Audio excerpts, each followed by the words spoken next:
రక్షక దేవుళ్లకు నమస్కారం. ఈ సృష్టిలో మానవుడిగా పుట్టిన ప్రతి ఒక్కరికీ ఏదో ఒక సందర్భంలో పాపం మరియు పుణ్యం అనే విషయాల గురించి భయం కలుగుతుంది. మనం చేసే చిన్న చిన్న తప్పుల నుండి పెద్ద పెద్ద పొరపాట్ల వరకు ప్రతిదీ మన కర్మ ఖాతాలో లిఖించబడుతుందని మన పెద్దలు చెబుతుంటారు. అయితే మనలో చాలామందికి ఒక సందేహముంటుంది. అసలు పాపం అంటే ఏమిటి? కేవలం ఒక జీవిని చంపడమా, లేక ఇతరుల వస్తువులను దొంగిలించడమా, లేక అబద్ధం చెప్పడమా? ఇవన్నీ పాపాలే అయినప్పటికీ శ్రీకృష్ణ పరమాత్ముడు వీటన్నింటికంటే ప్రమాదకరమైన అతిపెద్ద పాపం మరొకటి ఉందని చెప్పాడు. అది ఎంత సూక్ష్మంగా ఉంటుందంటే మనం రోజువారీ జీవితంలో మనకు తెలియకుండానే ఆ తప్పు చేస్తూ ఉంటాం. కాని దాని ఫలితం మాత్రం మన జీవితాన్నే కాదు, మన తర్వాత వచ్చే 7 తరాలను కూడా పట్టిపీడిస్తుంది. ఈరోజు మనం ఆ పరమాత్ముడు స్వయంగా వివరించిన ఆ రహస్యమైన మరియు భయంకరమైన సత్యం గురించి లోతుగా తెలుసుకుందాం.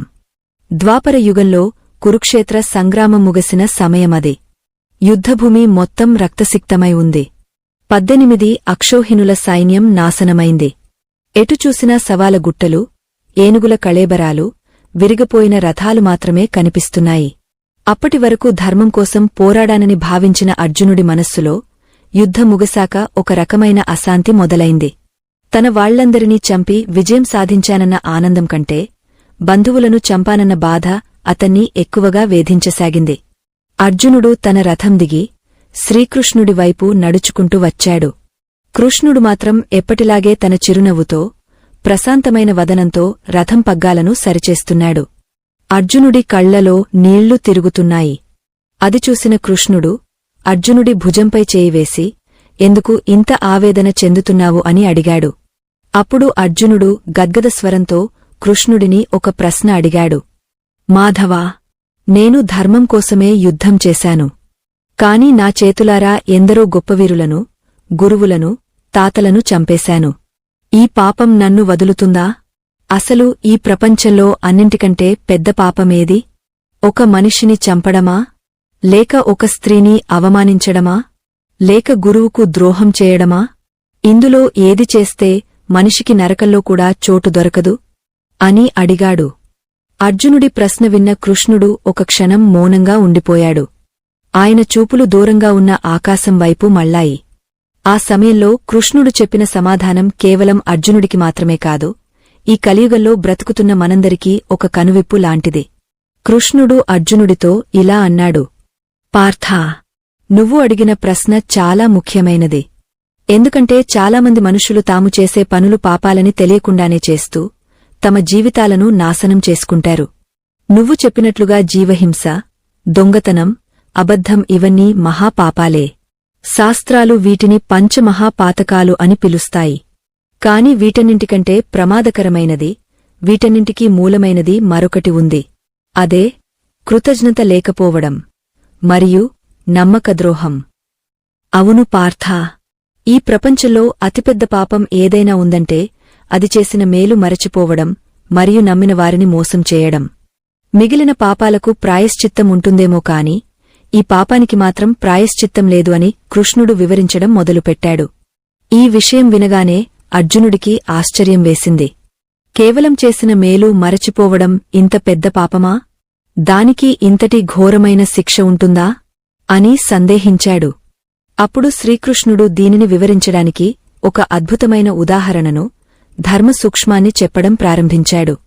మనిషి జీవితం అనేది నమ్మకం అనే పునాది మీద నిర్మించబడి ఉంటుంది. తల్లి బిడ్డను పెంచేది నమ్మకంతోనే. భార్యాభర్తలు కలిసి జీవించేది నమ్మకంతోనే. స్నేహితులు ఒకరికొకరు సహాయం చేసుకునేది నమ్మకంతోనే. ఎప్పుడైతే ఆ నమ్మకాన్ని ఒక వ్యక్తి స్వార్థం కోసం వాడుకుని అవతలి వ్యక్తికి వెన్నుపోటు పొడుస్తాడో అప్పుడు ఆ వ్యక్తి కేవలం ఒక మనిషిని మోసం చేసినట్టు కాదు, సాక్షాత్తు ఆ పరమాత్ముడు నెలకొల్పిన ధర్మాన్నే కాలరాసినట్టు అవుతుంది. ఇక్కడ మనం ఒక విషయాన్ని గమనించాలి. మన పురాణాలలో ఎంతోమంది రాక్షసులు ఉన్నారు. వారు ఎన్నో ఘోరమైన పనులు చేశారు. కాని భగవంతుడు వారిని కూడా ఏదో ఒక సమయంలో క్షమించాడు లేదా వారికి మోక్షాన్ని ప్రసాదించాడు. కాని నమ్మకద్రోహం చేసిన వారికి, కృతజ్ఞత లేని వారికి మాత్రం నరకమే గతి అని శాస్త్రాలు ఘోషిస్తున్నాయి. ఎందుకంటే ఒక వ్యక్తి మనకు సహాయం చేసినప్పుడు ఆ సహాయం వెనుక ఆ వ్యక్తి శ్రమ, ప్రేమ, త్యాగం దాగ ఉంటాయి. ఆ సహాయాన్ని పొందిన తర్వాత అవసరం తీరిపోయాక ఆ వ్యక్తిని చిన్నచూపు చూడటం లేదా ఆ వ్యక్తికి హాని తలపెట్టడం అనేది దైవద్రోహంతో సమానం. మన సనాతన ధర్మంలో ఉన్న ఇంతటి లోతైన విషయాలను, శ్రీకృష్ణుడు చెప్పిన ఇటువంటి అద్భుతమైన సత్యాలను మీ ముందుకు తీసుకురావడానికి మేము ఎంతో పరిశోధన చేస్తాం. ఈ జ్ఞానం నలుగురికి చేరాలనే మా ఈ చిన్న ప్రయత్నం మీకు నచ్చినట్లయితే దయచేసి ఈ వీడియోను లైక్ చేసి మాకు మీ మద్దతును తెలియజేయండి. మీ ఒక్క లైక్ వల్ల ఈ వీడియో మరికొంతమంది ధార్మికులకు చేరుతుంది. ఇప్పుడు కృష్ణుడు చెప్పిన ఆ వివరణలోకి వెళ్దాం. కృతజ్ఞత అంటే కేవలం సహాయం చేసిన వారిని మర్చిపోవడం మాత్రమే కాదు. సహాయం చేసిన వారి పట్ల మనసులో ద్వేషం పెంచుకోవడం కూడా కృతజ్ఞతే అవుతుంది. ఉదాహరణకు కర్ణుడు మరియు దుర్యోధనుడి స్నేహాన్ని తీసుకుందాం. దుర్యోధనుడు అధర్మానికి ప్రతిరూపమే కావచ్చు. కాని కర్ణుడు చివరి వరకు దుర్యోధనుడిని వదలలేదు. దానికి కారణం కృతజ్ఞత. తాను కష్టాల్లో ఉన్నప్పుడు ఆదుకున్నాడనే ఒక్క కారణంతో కర్ణుడు తన ప్రాణాలను సైతం లెక్కచేయకుండా దుర్యోధనుడి పక్షాన నిలబడ్డాడు. అందుకే కర్ణుడు అధర్మ పక్షాన ఉన్నా కూడా అతనిలోని ఆ కృతజ్ఞతా భావం వల్లనే అతను దానవీరసూరుడిగా కీర్తించబడ్డాడు. అంటే ఒక చెడ్డవాడి పట్ల చూపించిన కృతజ్ఞత కూడా మనిషికి ఇంతటి కీర్తిని తెచ్చిపెడితే, ధర్మం పట్ల, దైవం పట్ల, సజ్జనుల పట్ల చూపించే కృతజ్ఞత ఇంకెంత గొప్పదో మనం అర్థం చేసుకోవచ్చు. మరి ఇంతటి గొప్ప గుణాన్ని వదిలేసి మనిషి ఎందుకు నమ్మకద్రోహిగా మారుతున్నాడు? దీనికి కృష్ణుడు 3 ప్రధాన కారణాలను వివరించాడు. మొదటిది అత్యాశ.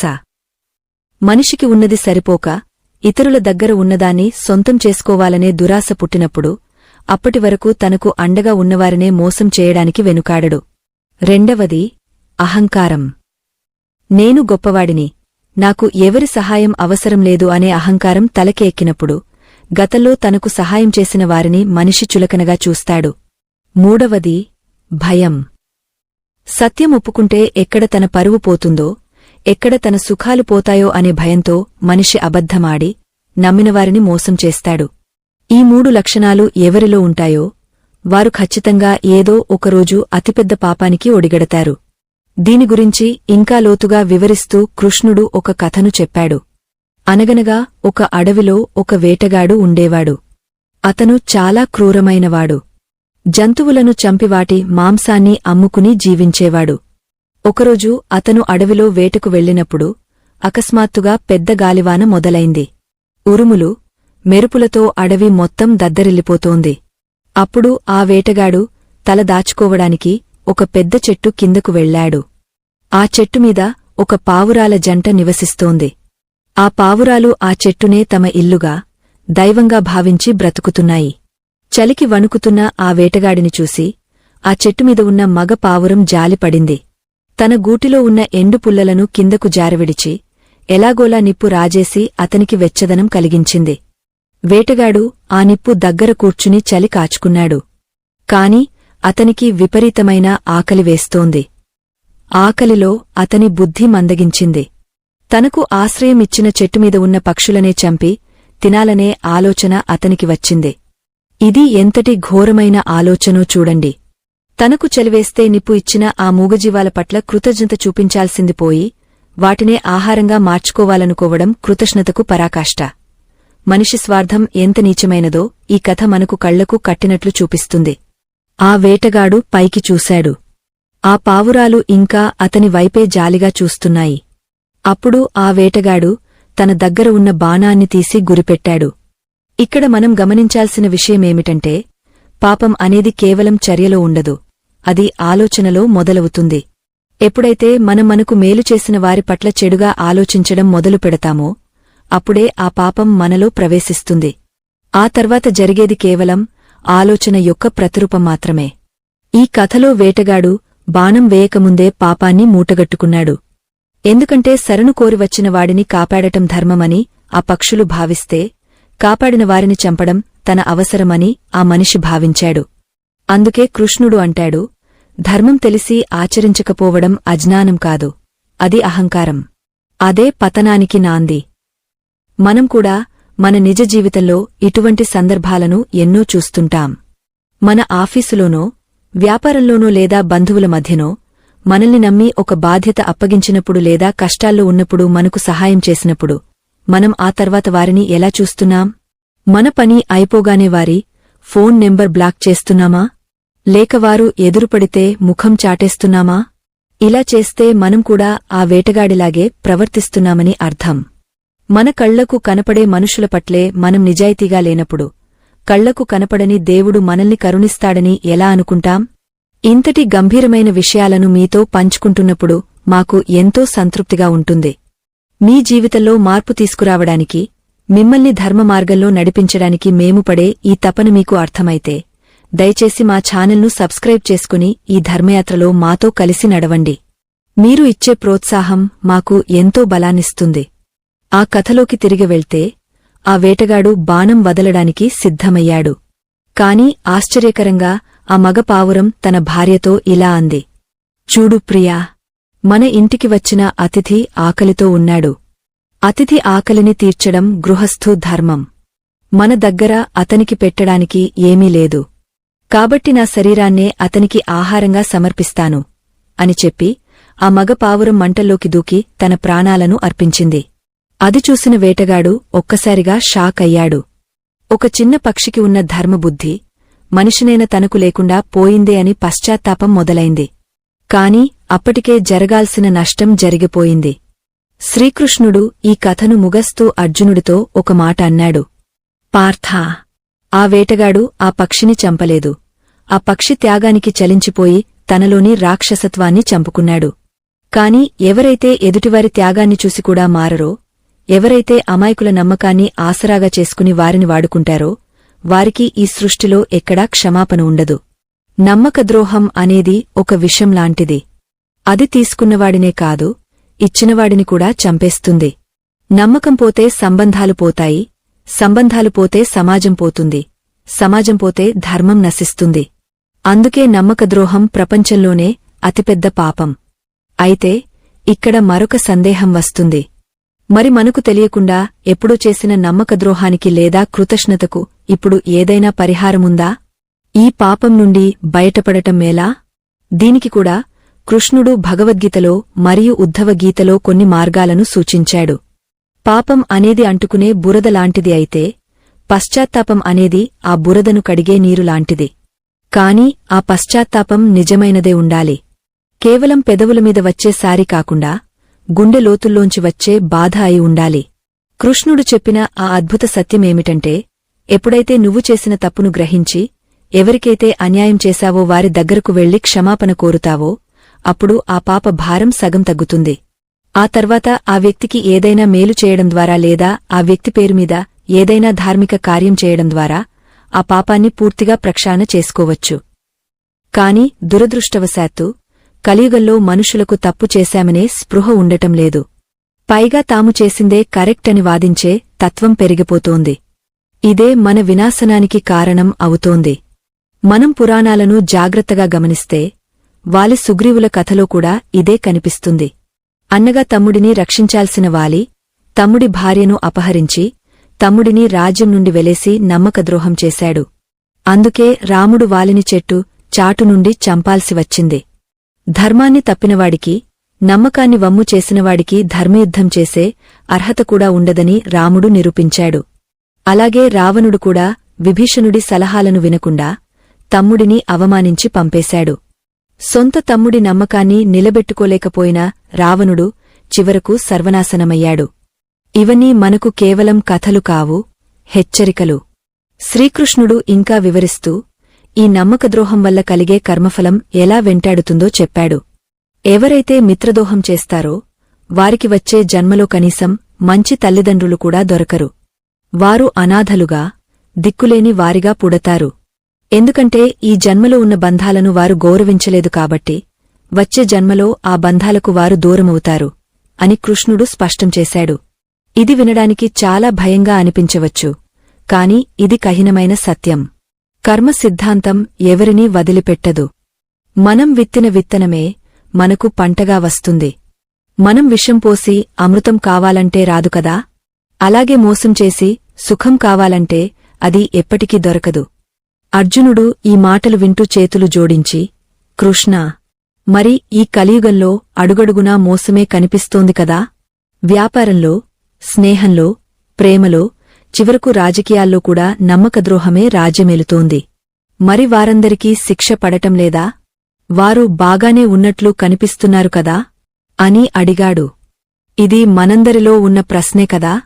మోసం చేసినవాడు దర్జాగా కార్లలో తిరుగుతుంటాడు, నిజాయితీగా ఉన్నవాడు కష్టపడుతూ ఉంటాడు. ఇది చూసి దేవుడు లేడని లేదా దేవుడికి కళ్ళు లేవని మనం అనుకుంటాం. కాని కృష్ణుడు దీనికి చెప్పిన సమాధానం వింటే మీ ఆలోచన విధానమే మారిపోతుంది. కృష్ణుడు చిరునవ్వుతో, పార్థా, నువ్వు కేవలం బయటికి కనిపించే భోగభాగ్యాలను చూసి వారు సుఖంగా ఉన్నారని అనుకుంటున్నావు. కాని వారి అంతరాత్మను చూడు. పాపం చేసినవాడు ఎప్పుడూ భయంతోనే బ్రతుకుతాడు.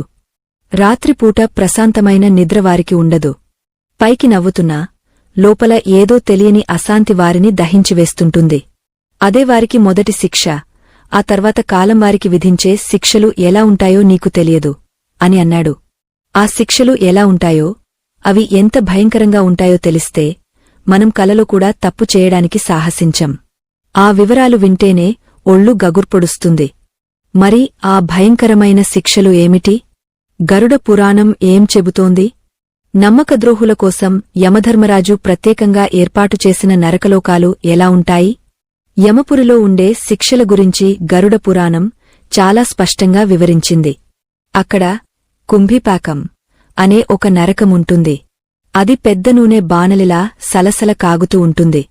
ఎవరైతే తమ స్వార్థం కోసం ఎదుటివారి నమ్మకాన్ని వమ్ము చేస్తారో, ఎవరైతే తమకు అన్నం పెట్టిన చేతిని నరికేస్తారో, అటువంటి వారిని యమభటులు ఆ కాగుతున్న నూనెలో వేసి వేయిస్తారని పురాణం చెబుతోంది.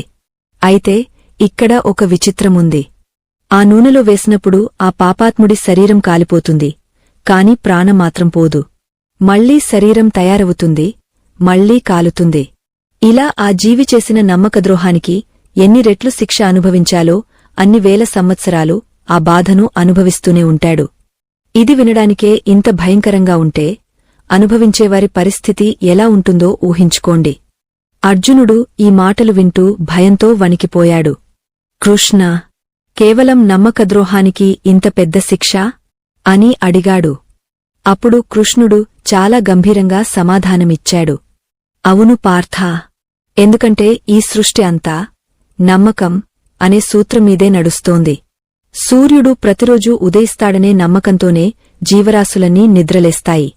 భూమి తనను మోస్తుందనే నమ్మకంతోనే మనం అడుగు వేస్తున్నాం. అటువంటి నమ్మకాన్ని ఒక మనిషి తన స్వార్థం కోసం చంపేసినప్పుడు అతను కేవలం ఒక వ్యక్తిని మోసం చేయడం లేదు, ఈ సృష్టి ధర్మాన్నే అవమానిస్తున్నాడు. అందుకే పంచభూతాలు కూడా ఆ కృతజ్ఞుడిని చూసి అసహించుకుంటాయి. గాలి అతనికి శ్వాస ఇవ్వడానికి ఇష్టపడదు, నీరు అతని దాహం తీర్చడానికి ఇష్టపడదు, భూమి అతన్ని మోయడానికి బరువుగా భావిస్తుంది. ఈ విషయాన్ని ఇంకాస్త లోతుగా అర్థం చేసుకోవడానికి మన శాస్త్రాల్లో ఒక మాట ఉంది. బ్రహ్మహత్య చేసిన వాడికైనా ప్రాయశ్చిత్తముంటుందేమో కాని మిత్రద్రోహం చేసిన వాడికి, చేసిన మేలు మరచిన వాడికి మాత్రం ఎక్కడా ప్రాయశ్చిత్తం లేదు. అంటే ఒక బ్రాహ్మణుడిని చంపడం ఎంత పెద్ద పాపమో మనకు తెలుసు. కాని నమ్మకద్రోహం అంతకంటే పెద్ద పాపం అని కృష్ణుడు చెబుతున్నాడు. ఎందుకంటే ఒక వ్యక్తిని చంపితే అతని శరీరం మాత్రమే పోతుంది. కాని నమ్మకద్రోహం చేస్తే అవతలి వ్యక్తి మనస్సు, ఆత్మవిశ్వాసం, భవిష్యత్తుమీద ఆశ అన్నీ చచ్చిపోతాయి. ఒక రకంగా చెప్పాలంటే నమ్మకద్రోహి ఎదుటివారిని బ్రతికుండగానే చంపేస్తాడు. అందుకే శాస్త్రం దీనికి ఇంత కఠినమైన శిక్షను విధించింది. ఇక్కడ మనం మరొక ముఖ్యమైన విషయాన్ని గమనించాలి. మనం ఎవరికైనా సహాయం చేసినప్పుడు అది వారి హక్కు కాదు, అది మన దాతృత్వం. కాని సహాయం పొందిన వ్యక్తి అది తన హక్కు అన్నట్లుగా ప్రవర్తించి పైగా సహాయం చేసిన వారిని చులకనగా చూస్తే అది దైవానికి ఆగ్రహం తెప్పిస్తుంది. ఒక పేదవాడు ఆకలితో ఉంటే మనం అన్నం పెడతాం. ఆ అన్నం తిని బలం వచ్చాక వాడు మనపైనే దాడి చేస్తే ఎలా ఉంటుంది? ఈ కలియుగంలో చాలామంది పిల్లలు తల్లిదండ్రుల పట్ల ఇలాగే ప్రవర్తిస్తున్నారు. చిన్నప్పుడు గోరుముద్దలు తినిపించి కష్టపడి పెంచి పెద్ద చేసిన తల్లిదండ్రులను తాము ప్రయోజకులు అయ్యాక భారం అనుకుంటున్నారు. వారిని వృద్ధాశ్రమాల్లో వదిలేస్తున్నారు. ఇది నమ్మకద్రోహం కాదా? తల్లిదండ్రులు తమ పిల్లలు తమను చివరి రోజుల్లో చూసుకుంటారని పెట్టుకున్న నమ్మకాన్ని గొంతు కోయడం కాదా? ఇలాంటి అధార్మికమైన ఆలోచనలు సమాజంలో పెరిగిపోతున్న ఈ రోజుల్లో సనాతన ధర్మం యొక్క గొప్పతనాన్ని, మానవ సంబంధాల విలువను గుర్తుచేసే మా ఈ ప్రయత్నం మీకు నచ్చితే దయచేసి ఈ వీడియోను లైక్ చేయండి. మీరు చేసే ఒక్క లైక్ వల్ల ఈ వీడియో మరికొంతమందికి చేరుతుంది. బహుశా వారిలో మార్పు రావడానికి ఇది ఉపయోగపడవచ్చు. ధర్మాన్ని రక్షించే బాధ్యత మనందరిది. శ్రీకృష్ణుడు అర్జునుడికి ఈ పాపం గురించి వివరిస్తూ ఒక పురాతన కథను చెప్పాడు. పూర్వం ఒక రాజ్యంలో ఇద్దరు స్నేహితులు ఉండేవారు. ఒకరి పేరు సత్యవర్ధనుడు, మరొకరి పేరు కామపాలుడు. సత్యవర్ధనుడు చాలా నిజాయితీపరుడు, కష్టపడి పనిచేసేవాడు. కామపాలుడు మాత్రం బద్ధకస్తుడు, ఎలాగైనా సులువుగా డబ్బు సంపాదించాలనే ఆలోచన ఉన్నవాడు. ఒకసారి వీరిద్దరూ కలిసి వ్యాపారం చేయడానికి పక్క రాజ్యానికి వెళ్లారు. అక్కడ సత్యవర్ధనుడి తెలివితేటలతో వారు చాలా ధనాన్ని సంపాదించారు. తిరుగు ప్రయాణంలో వారు ఒక అడవి మార్గం గుండా వస్తున్నారు. అప్పటికే చీకటి పడుతోంది. వారి దగ్గర ఉన్న బంగారం, రత్నాలు చూసి కామపాలుడి బుద్ధి మారింది. ఈ సత్యవర్ధనుడిని ఎలాగైనా వదిలించుకుంటే ఈ మొత్తం ధనం నా సొంతం అవుతుంది కదా అని కామపాలుడు ఆలోచించాడు. చూసారా, డబ్బు మనిషిని ఎలా మారుస్తుందో? చిన్నప్పటినుండి కలిసి పెరిగిన స్నేహం, ఒకే కంచెలో తిన్న ఆత్మీయత ఆ క్షణంలో అతనికి గుర్తురాలేదు. కేవలం ఆ మెరిసే బంగారం మాత్రమే కనిపించింది. అడవి మధ్యలో ఒక బావి దగ్గర వారు విశ్రాంతి తీసుకుంటుండగా కామపాలుడు ఒక ఉపాయం ఆలోచించాడు. మిత్రమా, ఈ ధనాన్ని మనం ఇంటికి తీసుకెళ్తే దొంగల భయముంటుంది, లేదా బంధువులు అడుగుతారు. కాబట్టి మనం ఈ ధనాన్ని ఈ బావి పక్కన ఉన్న చెట్టు తొర్రలో దాచిపెడదాం. ఎప్పుడు అవసరమైతే అప్పుడు వచ్చి తీసుకుందాం అని నమ్మబలికాడు. సత్యవర్ధనుడు తన మిత్రుడిని పూర్తిగా నమ్మాడు. సరే మిత్రమా, నీమాటే నా మాట అని చెప్పి ఆ ధనాన్ని ఆ చెట్టు తొర్రలో దాచిపెట్టి ఇద్దరూ ఇళ్లకు వెళ్ళిపోయారు. కాని ఆ రాత్రే కామపాలుడు ఎవరికీ తెలియకుండా ఒంటరిగా అడవికి వెళ్లాడు. ఆ చెట్టు తొర్రలో ఉన్న ధనాన్ని మొత్తం తీసుకుని వేరే చోట దాచిపెట్టి మళ్లీ ఏమీ తెలియనట్లు ఇంటికి వచ్చి పడుకున్నాడు. కొన్ని రోజుల తర్వాత సత్యవర్ధనుడు వచ్చి, మిత్రమా, నా ఇంట్లో శుభకార్యముంది, నాకు డబ్బు అవసరం పడింది, మనం వెళ్ళి ఆ ధనాన్ని తెచ్చుకుందాంరా అని అడిగాడు. ఇద్దరూ కలిసి అడవికి వెళ్లారు. చెట్టు తొర్రలో చూస్తే ధనం లేదు. వెంటనే కామపాలుడు ఏడుపు మొదలుపెట్టాడు, రొమ్ము బాదుకుంటూ. మిత్రమా, నువ్వే నన్ను మోసం చేశావు. ఆ రోజు మనం ఇద్దరమే ఇక్కడికి వచ్చాం. ఆ తర్వాత నేను ఇటు రాలేదు. అంటే నువ్వే వచ్చి ఆ ధనాన్ని దొంగిలించావు. ఇప్పుడు నామీద నెపం వేస్తున్నావా అని సత్యవర్ధనుడిని నిందించడం మొదలుపెట్టాడు. పాపం సత్యవర్ధనుడికి ఏమీ అర్థం కాలేదు. తాను చేయని తప్పుకు మిత్రుడే తనను నిందిస్తుంటే తట్టుకోలేకపోయాడు. విషయం రచ్చెకెక్కింది. గ్రామంలోని పెద్దల దగ్గరకు పంచాయతీ వెళ్ళింది. అక్కడ కూడా కామపాలుడు చాలా తెలివిగా నటించాడు. నా దగ్గర సాక్ష్యముంది, ఆ వనదేవతే నాకు సాక్ష్యం అని చెప్పాడు. మర్నాడు ఉదయం అందరూ అడవికి వెళ్లారు. ఈలోపు కామపాలుడు తన ముసలి తండ్రిని బలవంతంగా ఒప్పించి ఆ చెట్టు తొర్రలో దాక్కోమని చెప్పాడు. పంచాయతీ పెద్దలు చెట్టును అడిగినప్పుడు సత్యవర్ధనుడే దొంగ అని చెప్పమని తండ్రికి తర్ఫీదు ఇచ్చాడు. కొడుకుమీద ప్రేమతోనో లేదా భయంతోనో ఆ తండ్రి ఆ నీచమైన పనికి ఒప్పుకున్నాడు. మరుసటి రోజు ఊరి జనం అందరూ ఆ చెట్టు దగ్గరకు వచ్చారు. పెద్దలు ఆ చెట్టును ఉద్దేశించి, ఓ వనదేవతా, ఈ ధనాన్ని ఎవరు దొంగలించారు? నిజం చెప్పు అని అడిగారు. అప్పుడు ఆ చెట్టు తొర్రలో నుండి ఒక గంభీరమైన గొంతు వినిపించింది. సత్యవర్ధనుడే దొంగలించాడు. కామపాలుడు నిర్దోషి. ఆ మాట వినగానే అందరూ సత్యవర్ధనుడిని తిట్టడం మొదలుపెట్టారు. స్నేహితుడినే మోసం చేస్తావా అంటూ రాళ్లు విసరడానికి సిద్ధమయ్యారు. సత్యవర్ధనుడికి కన్నీళ్లు ఆగలేదు. తనకు తెలుసు తాను తప్పు చేయలేదని, కాని సాక్షాత్తు ఆ దేవతే అబద్ధం చెబుతుంటే తను ఏం చేయగలడు? అప్పుడు అతనికి ఒక ఆలోచన వచ్చింది. పెద్దలారా, ఆ వనదేవత చెప్పిందే నిజం కావచ్చు. కాని నాదొక చిన్న విన్నపం.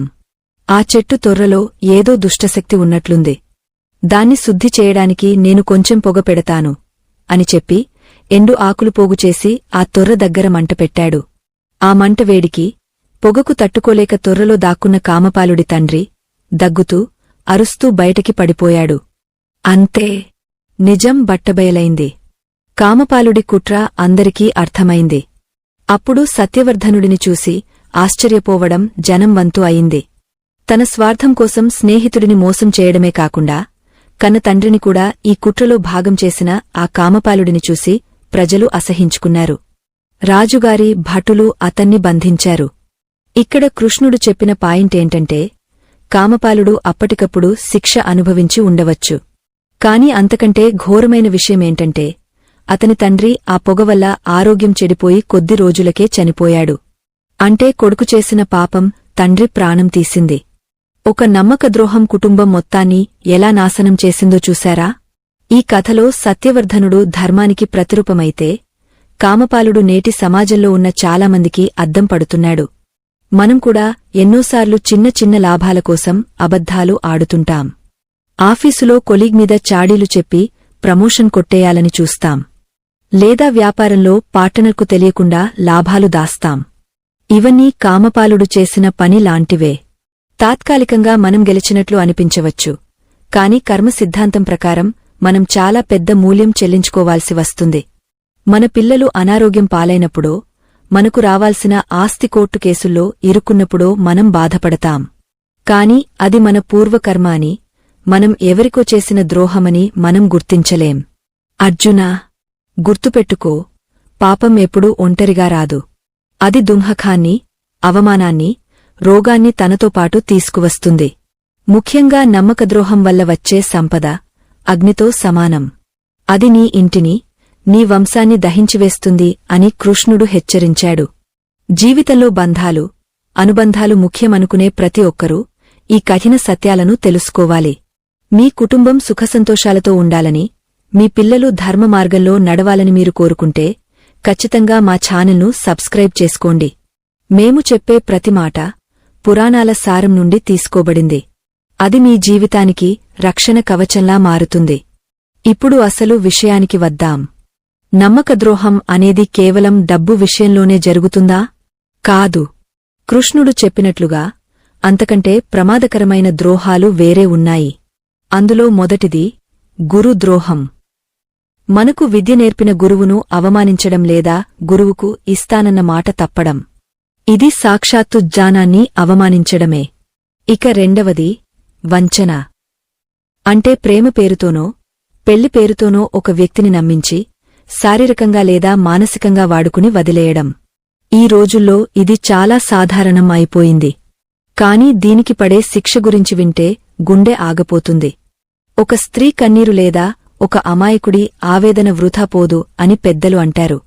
ఎవరైతే ప్రేమ పేరుతో మోసం చేస్తారో వారు వచ్చే 7 జన్మల వరకు వైవాహిక సుఖానికి నోచుకోరని, వారికి సంతానం కలగదని, ఒకవేళ కలిగినా ఆ సంతానం వల్ల వారు నరకయాతన అనుభవిస్తారని శాస్త్రం చెబుతోంది. మనం చూస్తుంటాం, కొందరు ఎంత సంపాదించినా ఇంట్లో ప్రశాంతత ఉండదు. భార్యాభర్తల మధ్య గొడవలు, పిల్లలు విచ్చలవిడిగా తిరగడం జరుగుతుంటుంది. దానికి కారణం బహుశా గత జన్మలో లేదా ఈ జన్మలో వారు చేసిన నమ్మకద్రోహమే అయి ఉండవచ్చు. అయితే మన చుట్టూ ఉన్నవారిలో ఎవరు మనల్ని మోసం చేస్తారో, ఎవరు నిజాయితీగా ఉంటారో తెలుసుకోవడం ఎలా? ముఖం చూసి మనిషిని అంచనా వేయలేం కదా. పైకి తీయగా మాట్లాడుతూ వెనక గోతులు తవ్వేవారిని గుర్తించడానికి శ్రీకృష్ణుడు ఏమైనా సూత్రాలు చెప్పాడా అని అర్జునుడు సందేహాన్ని వ్యక్తం చేశాడు. నిజమే కదా, మనకు హాని చేసేది ఎవరో తెలిస్తే మనం జాగ్రత్తపడతాం. కాని నమ్మకద్రోహం చేసేది ఎప్పుడూ మనకు అత్యంత దగ్గరివారే అయి ఉంటారు. పరాయివాడు మోసం చేస్తే మనకు కోపం వస్తుంది, కాని ఆప్తుడు మోసం చేస్తే ప్రాణం పోయినంత బాధ కలుగుతుంది. ఈ ప్రమాదం నుండి మనల్ని మనం కాపాడుకోవడానికి శ్రీకృష్ణుడు విశ్వాసఘాతకులను గుర్తించడానికి 5 ప్రధాన లక్షణాలు ఉన్నాయని చెప్పాడు. అవి చాలా సూక్ష్మంగా ఉంటాయి. ఆ లక్షణాలు గనక మనకు తెలిస్తే మనం మన జీవితంలో సగం కష్టాలను తగ్గించుకోవచ్చు. ఆ 5 లక్షణాలు ఏమిటి? మనిషి మాటతీరులో, ప్రవర్తనలో దాగ ఉన్న ఆ సంకేతాలను ఎలా పసిగట్టాలి? వాటిని తెలుసుకుంటే మీరు ఎప్పటికీ ఎవరి చేతిలోనూ మోసపోరు. శ్రీకృష్ణుడు వివరించిన ఆ అద్భుతమైన విశ్లేషణ, సైకాలజీకి ఏమాత్రం తీసిపోని ఆ గీతా సారాంశం గురించి ఇప్పుడు మనం తెలుసుకోవాలి.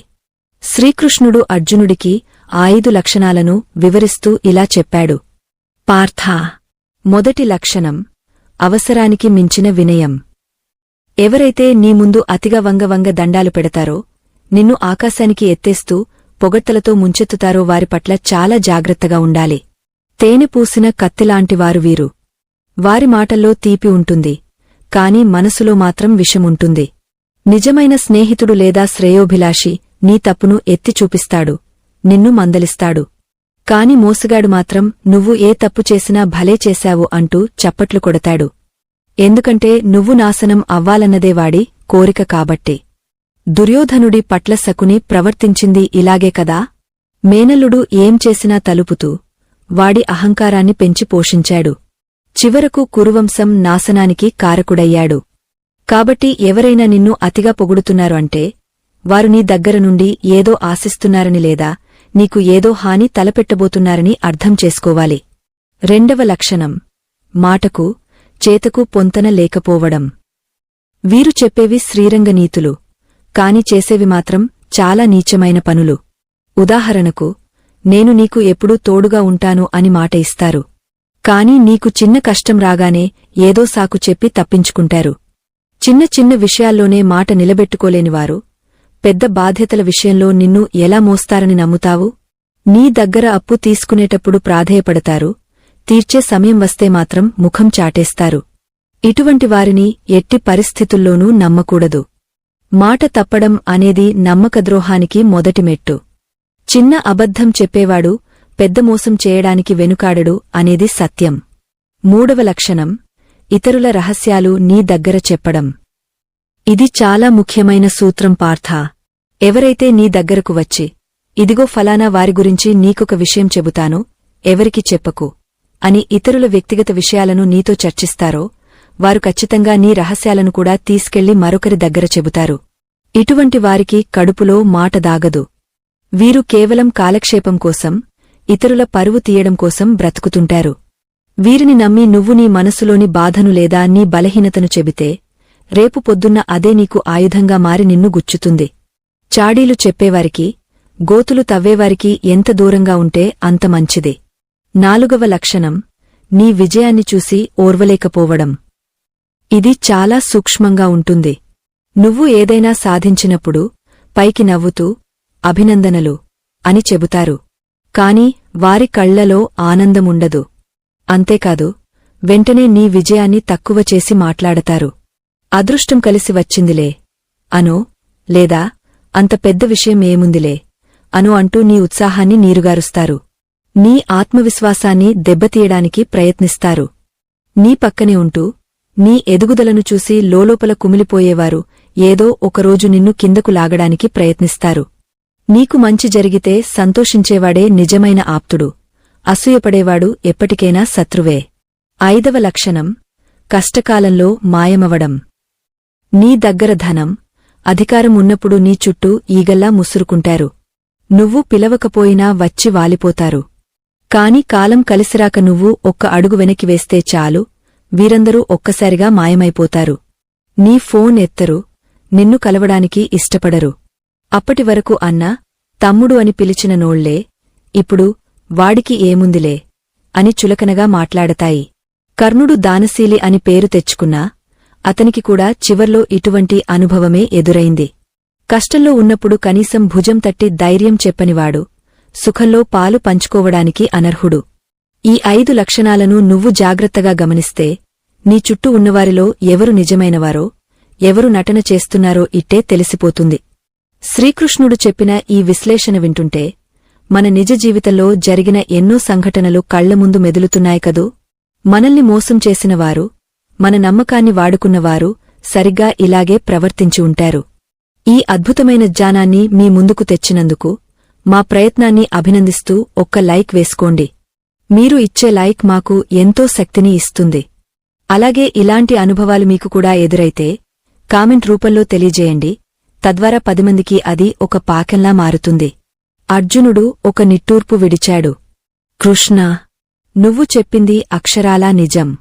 కాని ఒక సందేహం. ఇటువంటి వారిని గుర్తించిన తర్వాత మనం ఏం చేయాలి? వారిపై పగ తీర్చుకోవాలా లేక వారి బండారాన్ని అందరి ముందు బయటపెట్టాలా అసలు మోసం చేసిన వారికి బుద్ధి చెప్పే సరైన మార్గమేది అని అడిగాడు. ఇది చాలా సహజమైన ప్రశ్న. మనల్ని ఎవరైనా మోసం చేస్తే మన రక్తం మరిగిపోతుంది. వారికి అదే స్థాయిలో బుద్ధి చెప్పాలని అనిపిస్తుంది. కాని కృష్ణుడు చెప్పిన సమాధానం చాలా భిన్నంగా, చాలా ఉన్నతంగా ఉంది. పార్థా, పగ అనేది మరొక విషంలాంటిది. పాము కరిచింది కదా అని మనం తిరిగ పామును కరవలేం కదా. నమ్మకద్రోహికి నువ్వు ఇవ్వగలిగే అతిపెద్ద శిక్ష మౌనం మరియు దూరం. అవును, నువ్వు వారిపై అరచి గొడవపడితే వారికి నీ బలహీనత ఇంకా బాగా అర్థమవుతుంది. వారు నిన్ను ఇంకా మానసికంగా వేధించడానికి ప్రయత్నిస్తారు. కాని ఎప్పుడైతే నువ్వు మౌనంగా వారి నుండి దూరంగా వెళ్ళిపోతావో అప్పుడు వారికి భయం మొదలవుతుంది. నీ మౌనం వారికి ప్రశ్నార్థకంగా మారుతుంది. అంతేకాకుండా వారిని నీ జీవితంలో నుండి శాశ్వతంగా బహిష్కరించడమే వారికి నిజమైన శిక్ష. నీ స్నేహానికి, నీ ప్రేమకు వారు అనర్హులు అని నువ్వు నిర్ణయించుకుని వారి ముఖం చూడటం మానేస్తే ఆ తిరస్కారం వారిని జీవితాంతం వెంటాడుతుంది. అంతేకాదు, ఇక్కడ కర్మ సిద్ధాంతం గురించి ఒక అద్భుతమైన రహస్యాన్ని కృష్ణుడు బయటపెట్టాడు.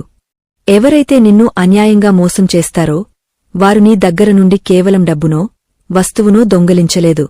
వారు నీ దురదృష్టాన్ని, నీ పాపకర్మను కూడా తమతో పాటు తీసుకువెళ్తారు. మన శాస్త్రాల్లో రుణానుబంధం అనే మాటకు చాలా లోతైన అర్థముంది.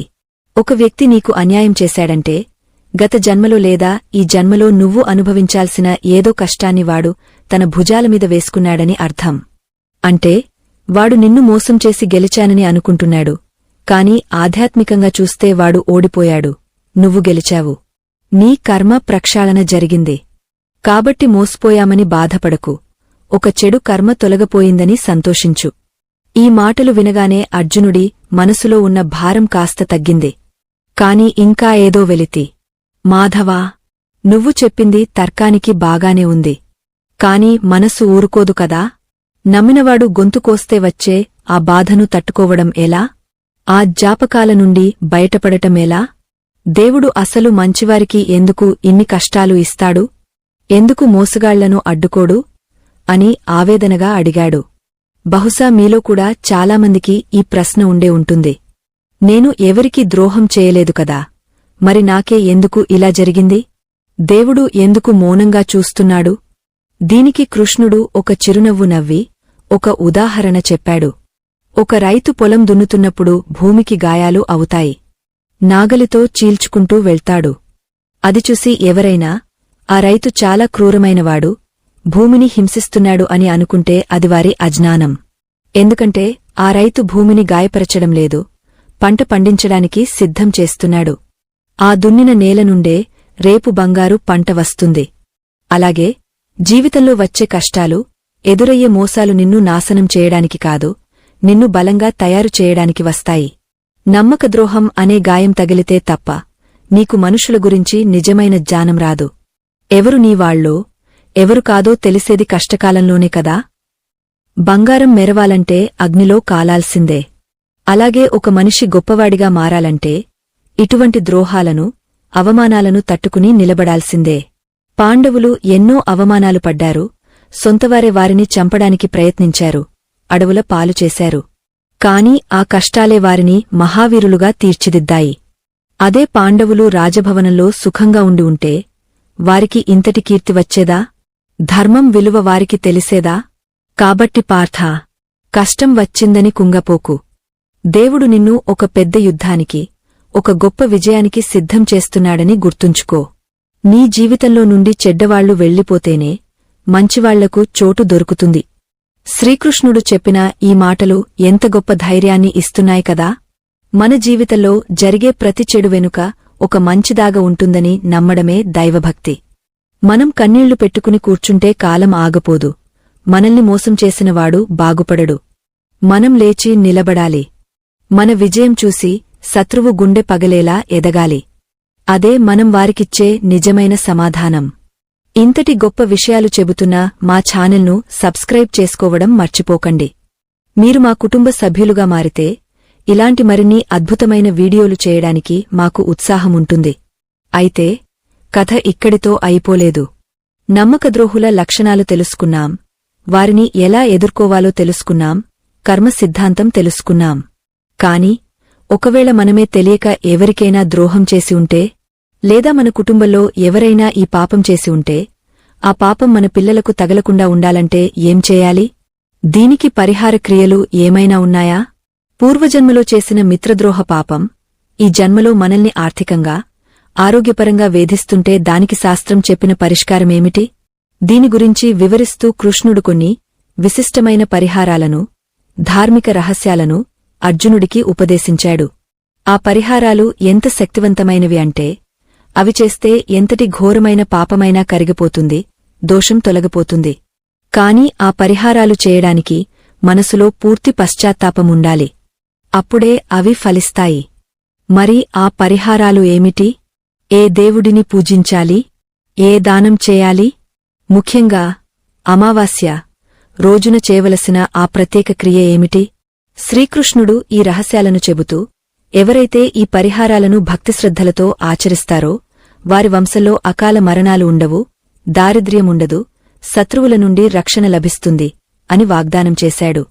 ఆ అద్భుతమైన పరిహారాల గురించి, మన జీవితాన్ని మార్చే ఆ చిన్న చిన్న తంత్రాల గురించి రాబోయే భాగంలో వివరంగా తెలుసుకుందాం.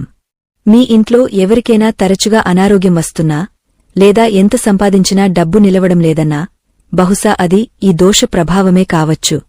దానికి విరుగుడు ఏమిటో కృష్ణుడు స్పష్టంగా చెప్పాడు. శ్రీకృష్ణుడు చెప్పిన ఆ అద్భుతమైన పరిహారాల్లో మొదటిది, అత్యంత ముఖ్యమైనది, అమావాస్య రోజున చేయవలసిన పితృకార్యం. సాధారణంగా మనం అమావాస్య అంటే ఏదో అశుభదినమని భయపడుతుంటాం. కాని కృష్ణుడు చెప్పిన దాని ప్రకారం మన పాపాలను ప్రక్షాళన చేసుకోవడానికి, మన పూర్వీకుల ఆశీర్వాదాలు పొందడానికి ఇది అత్యంత శక్తివంతమైన రోజు. ఎవరైతే తమ జీవితంలో తెలిసిగాని, తెలియకగాని మిత్రద్రోహం లేదా నమ్మకద్రోహం చేసి ఉంటారో, లేదా తమ వంశంలో అటువంటి దోషముందని భావిస్తారో, వారు ప్రతి అమావాస్య రోజున మధ్యాహ్న సమయంలో కాకులకు లేదా ఆవులకు ఆహారం తినిపించాలి. ఇది చాలా చిన్న విషయంగా అనిపించవచ్చు, కాని దీని వెనుక ఉన్న ఆధ్యాత్మిక రహస్యం చాలా పెద్దది. మన సనాతన ధర్మంలో కాకిని పితృదేవతలకు ప్రతిరూపంగా భావిస్తాం. అలాగే గోమాతలో సకల దేవతలు ఉంటారని నమ్ముతాం. ఎప్పుడైతే మనం చేసిన ద్రోహం వల్ల అవతలి వ్యక్తి మనోవేదనకు గురవుతాడో, ఆ వేదన ఒక శపించబడిన తరంగంలా మారి మన చుట్టూ తిరుగుతూ ఉంటుంది. మనం ఎవరికైతే అన్యాయం చేశామో వారి ఆకలి, వారి బాధ మన పితృదేవతలను క్షోభపెడుతుంది. అందుకే మనకు ఎన్ని ఆస్తులున్నా ఇంట్లో ఏదో ఒక లోటు, మనశ్శాంతి లేకపోవడం జరుగుతుంది. అటువంటి సమయంలో అమావాస్య రోజున మనం పేదలకు అన్నదానం చేయడం లేదా మూగజీవాలకు ఆహారం పెట్టడం వల్ల ఆ పుణ్యం నేరుగా మన పితృదేవతలకు చేరి వారి ఆత్మను శాంతింపజేస్తుంది. తద్వారా మన వంశం మీద ఉన్న ఆ పాపపు నీడ తొలగిపోతుంది అని శ్రీకృష్ణుడు వివరించాడు. అర్జునుడు దీన్ని ఇంకాస్త వివరంగా అడిగాడు. మాధవా, కేవలం అన్నం పెడితే అంత పెద్ద పాపం పోతుందా? ఒక మనిషి జీవితాన్ని నాశనం చేసిన పాపం ఒక గుప్పెడు అన్నంతో ఎలా సరిపోతుంది అని సందేహించాడు. అప్పుడు కృష్ణుడు నవ్వి, పార్థా, అన్నం అంటే కేవలం ఆహారం కాదు, అది ప్రాణం. ఆకలితో ఉన్న జీవికి అన్నం పెట్టినప్పుడు ఆ జీవి కళ్లలో కనిపించే తృప్తి సాక్షాత్తు పరబ్రహ్మ స్వరూపం. ఆ సమయంలో ఆ జీవి ఆత్మ నుండి వచ్చే ఆశీర్వాదం 1000 యజ్ఞాలు చేసినా దొరకదు. కాని గుర్తుంచుకో, ఈ పరిహారం పనిచేయాలంటే ఒక నియమముంది. నువ్వు అన్నదానం చేస్తున్నప్పుడు నీ మనసులో అహంకారం ఉండకూడదు. నేను దానం చేస్తున్నాను అనే గర్వముంటే ఆ పుణ్యం నీకు దక్కదు. నేను చేసిన తప్పులకు ప్రాయశ్చిత్తంగా ఆ భగవంతుడికి సేవ చేస్తున్నాను అనే వినయముండాలి. అప్పుడే అది పరిహారం అవుతుంది అని చెప్పాడు. అంతేకాదు, మరొక అద్భుతమైన పరిహారాన్ని కృష్ణుడు సూచించాడు. అదే గోసేవ. ఒకవేళ మనం ఎవరినైనా మోసం చేసి వారి ఆస్తిని కాజేసి ఉంటే, లేదా వారి నమ్మకాన్ని వమ్ముచేసి ఉంటే, దానికి సరైన ప్రాయశ్చిత్తం గోవుకు సేవ చేయడం. ఎందుకంటే గోవు సహనానికి మారుపేరు. మనం ఎంత కష్టపెట్టినా అది మనకు పాలు ఇస్తుంది. అటువంటి గోమాతను పూజించడం వల్ల, లేదా గోశాలలో సేవ చేయడం వల్ల మన మనసులోని కల్మషం కరిగిపోతుంది. ముఖ్యంగా ఆవుదుమ్ము, గోధూళి మన శరీరమీద పడితే అది గంగాస్నానం చేసినంత పవిత్రతను ఇస్తుందని శాస్త్రాలు చెబుతున్నాయి. ఎవరైతే తమ చేతులతో ఆవుకు గ్రాసం తినిపిస్తారో వారి చేతి రేఖల్లో ఉన్న దురదృష్ట రేఖలు కూడా మారిపోతాయని కృష్ణుడు స్పష్టం చేశాడు. ఈ విషయాలు వింటున్నప్పుడు మనకు తెలియకుండానే మన కళ్ళు చెమర్చుతాయి కదూ. మన సనాతన ధర్మం ఎంత గొప్పదో, తప్పు చేసిన వాడికి కూడా మారే అవకాశం ఇవ్వడం ఎంత ఉదారమైన విషయమో మనకు అర్థమవుతుంది. ఇటువంటి గొప్ప సంస్కృతిని, ధర్మ సూక్ష్మాలను మీ ముందుకు తీసుకురావడానికి మేము నిరంతరం శ్రమిస్తున్నాం. మా ఈ ప్రయత్నానికి మీ ఆశీర్వాదం కావాలి. మీకు ఈ విషయాలు నచ్చితే దయచేసి వీడియోను లైక్ చేయండి. ధర్మాన్ని రక్షించే ఈ యజ్ఞంలో మీరు కూడా భాగస్వాములు అవ్వండి. ఇప్పుడు కృష్ణుడు చెప్పిన ఒక పురాణగాథను గుర్తుచేసుకుందాం. ఇది పాపం ఎంత సూక్ష్మంగా ఉంటుందో, దానికి పరిహారం ఎంత ఖచ్చితంగా చేసుకోవాలో వివరిస్తుంది. పూర్వం కృతయుగంలో నృగ మహారాజు అనే గొప్ప రాజు ఉండేవాడు. ఆయన చాలా ధర్మాత్ముడు. ప్రతిరోజూ వేలాది గోవులను బ్రాహ్మణులకు దానం చేసేవాడు. ఆయన దానగుణం గురించి ముల్లోకాలు కీర్తించేవి. కాని ఒకరోజు ఒక చిన్న పొరపాటు జరిగింది. ఆయన దానం చేసిన గోవుల్లో ఒక బ్రాహ్మణుడికి ఇచ్చిన గోవు తప్పిపోయి తిరిగ రాజుగారి గోశాలకే వచ్చింది. ఆ విషయం రాజుగారికి తెలియదు. మరుసటి రోజు ఆయన దానాలు చేస్తున్నప్పుడు ఆ గోవును పొరపాటున మరొక బ్రాహ్మణుడికి దానం చేసేశాడు. చూసారా, ఇక్కడ రాజుగారు కావాలని తప్పు చేయలేదు. అది ఒక పొరపాటు మాత్రమే. కాని ఆ పొరపాటు ఎంత పెద్ద అనర్థానికి దారితీసిందో తెలిస్తే మీరు ఆశ్చర్యపోతారు. మొదటి బ్రాహ్మణుడు తన ఆవు కోసం వెతుకుతూ వెళ్తుండగా రెండవ బ్రాహ్మణుడి దగ్గర తన ఆవును చూశాడు. ఇది నా ఆవు, రాజుగారు నాకు నిన్ననే దానమిచ్చారు అని మొదటివాడు అన్నాడు. కాదు, ఇది నా ఆవు, ఇప్పుడే రాజుగారు నాకు ఇచ్చారు అని రెండవవాడు వాదించాడు. ఇద్దరూ కలిసి రాజుగారి దగ్గరకు వచ్చారు. విషయం తెలుసుకున్న రాజుగారు నిర్ఘాంతపోయారు. తనకు తెలియకుండానే ఒకరి ఆస్తిని మరొకరికి ఇచ్చి ఇద్దరి నమ్మకాన్ని దెబ్బతీశానని బాధపడ్డాడు. ఆవును తిరిగి ఇచ్చేయమని రెండవ బ్రాహ్మణుడిని బ్రతిమాలాడు. దానికి బదులుగా 1,00,000 ఆవులు ఇస్తానని చెప్పాడు. కాని ఆ బ్రాహ్మణుడు ఒప్పుకోలేదు. రాజుగారు ఇచ్చిన దానాన్ని వెనక్కి తీసుకోవడం అధర్మం అని చెప్పి వెళ్ళిపోయాడు. ఈ చిన్న సంఘటన వల్ల నృగ మహారాజు చనిపోయాక యమధర్మరాజు ముందు నిలబడాల్సి వచ్చింది. యమధర్మరాజు ఆయనతో, రాజా, నువ్వు ఎన్నో పుణ్యకార్యాలు చేశావు, స్వర్గప్రాప్తి ఉంది. కాని ఒకరి సొమ్మును మరొకరికి ఇవ్వడం అనే చిన్న పాపం వల్ల నీకు నరకం కూడా తప్పదు. ముందు స్వర్గం కావాలో నరకం కావాలో కోరుకో అని అడిగాడు. అప్పుడు నృగ మహారాజు, ముందు పాపఫలం అనుభవిస్తాను అని చెప్పాడు. ఆ ఒక్క చిన్న పొరపాటుకు ఆయన ఒక ఊసరవెల్లిగా మారి 1000 సంవత్సరాలు ఒక బావిలో పడి ఉండాల్సి వచ్చింది. చివరకు ద్వాపర యుగంలో శ్రీకృష్ణుడు ఆ బావి దగ్గరకు వచ్చి ఆ ఊసరవెల్లికి స్పర్శ తగలగానే నృగ మహారాజుకు శాప విమోచనం కలిగింది. అప్పుడు నృగ మహారాజు కృష్ణుడిని స్తుతిస్తూ, కృష్ణా, అజ్ఞానంతో చేసిన చిన్న పొరపాటుకే ఇంత పెద్ద శిక్ష పడితే ఇక తెలిసి నమ్మకద్రోహం చేసేవారి గతి ఏమిటి? కనీసం నా దగ్గర ఉన్న సంపదతో నేను దానం చేశాను కాబట్టి నాకు నీ దర్శనం దొరికింది. కాని ఇతరుల సంపదను దోచుకునేవారికి దిక్కెవరు అని ప్రశ్నిస్తూ స్వర్గానికి వెళ్లాడు. ఈ కథను కృష్ణుడు అర్జునుడికి చెబుతూ, చూసావా పార్థా, ధర్మం అనేది కత్తిమీద సాములాంటిది. పరుల సొమ్ము పాము వంటిది. అది మన దగ్గర ఉంటే కాటు వేయకమానదు. అందుకే రుణం అనేది ఎంత త్వరగా తీర్చుకుంటే అంత మంచిది అని హెచ్చరించాడు. అయితే చాలామందికి ఒక అనుమానం రావచ్చు. మేము ఎవరి దగ్గరా డబ్బు తీసుకోలేదు, ఎవరినీ మోసం చేయలేదు. కాని మాకు స్నేహితులు లేరు, బంధువులు దూరమయ్యారు. మేము అందరికీ మంచే చేశాం, కాని మాకు మాత్రం చెడే జరిగింది. దీనికి కారణమేంటి అని. ఇది చాలా లోతైన ప్రశ్న. దీనికి కృష్ణుడు కర్మశేషం అనే సిద్ధాంతాన్ని వివరించాడు. కొన్నిసార్లు మనం ఈ జన్మలో ఎవరికీ హాని చేయకపోయినా గత జన్మలో మనం చేసిన వాగ్దానాలు, మనమిచ్చిన మాటలు మనల్ని వెంటాడుతుంటాయి. ఉదాహరణకు, గత జన్మలో మనం ఒకరికి నీకు ఎప్పుడూ తోడుగా ఉంటాను అని మాట ఇచ్చి ఉంటాం. కాని ఆ మాటను నిలబెట్టుకోకుండా మధ్యలోనే వదిలేసి ఉంటాం. ఆ అసంపూర్ణమైన వాగ్దానం ఈ జన్మలో మనల్ని ఒంటరివారిని చేస్తుంది. మనం ఎంతమందితో కలివిడిగా ఉండాలని ప్రయత్నించినా ఏదో ఒక కారణంతో వారు మనకు దూరమవుతారు. దీనినే రుణ విముక్తి లేకపోవడం అంటారు. దీనికి పరిష్కారంగా కృష్ణుడు మానసిక క్షమాపణ అనే ప్రక్రియను సూచించాడు.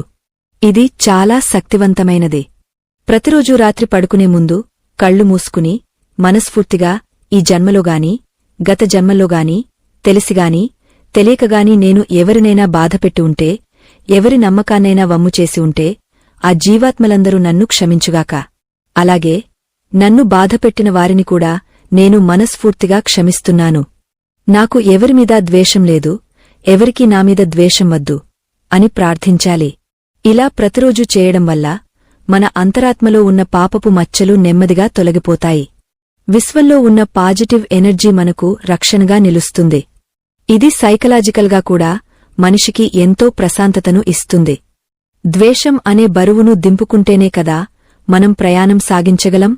శ్రీకృష్ణుడు చెప్పిన మరొక ముఖ్యమైన విషయం వాక్కు శుద్ధి. నమ్మకద్రోహం అనేది చేతల్లోనే కాదు, మాటల్లో కూడా ఉంటుంది. అనవసరమైన వాగ్దానాలు చేయడం, చేయలేని పనిని చేస్తానని చెప్పడం కూడా పాపమే. అసత్యం చెప్పడం ఆత్మహత్యతో సమానం అన్నాడు కృష్ణుడు. మనం ఒకరికి మాట ఇచ్చామంటే అది నెరవేర్చడానికి ప్రాణం పోయినా పర్వాలేదు అని భావించాలి. హరిశ్చంద్రుడు కేవలం సత్యం కోసం రాజ్యాన్ని, భార్యను, బిడ్డను అమ్ముకున్నాడు. అందుకే ఆయన పేరు సూర్యచంద్రులు ఉన్నంత కాలం నిలిచిపోయింది.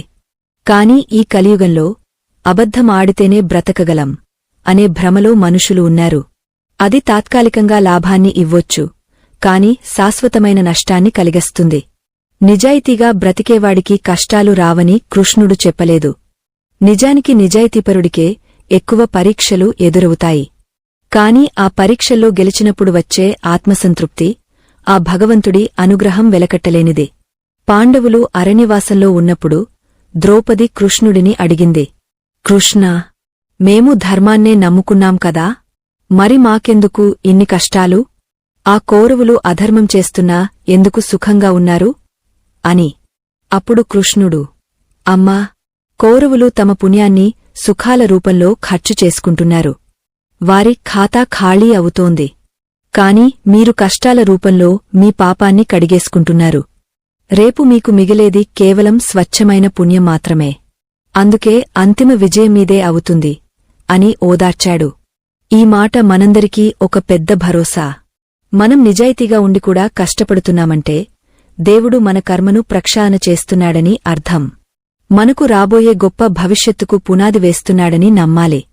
ఇంతటి గొప్ప ధైర్యాన్నిచ్చే మాటలు కేవలం గీతలోనే దొరుకుతాయి.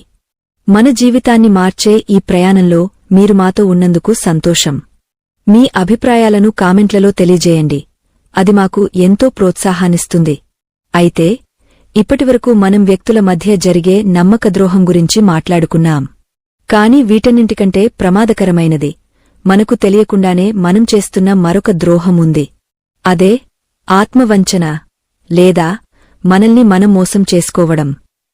అవును, కృష్ణుడు చెప్పిన దాని ప్రకారం ప్రపంచంలో సగం మంది దున్హకానికి కారణం ఇతరులు వారిని మోసం చేయడం కాదు, వారు తమను తాము మోసం చేసుకోవడమే.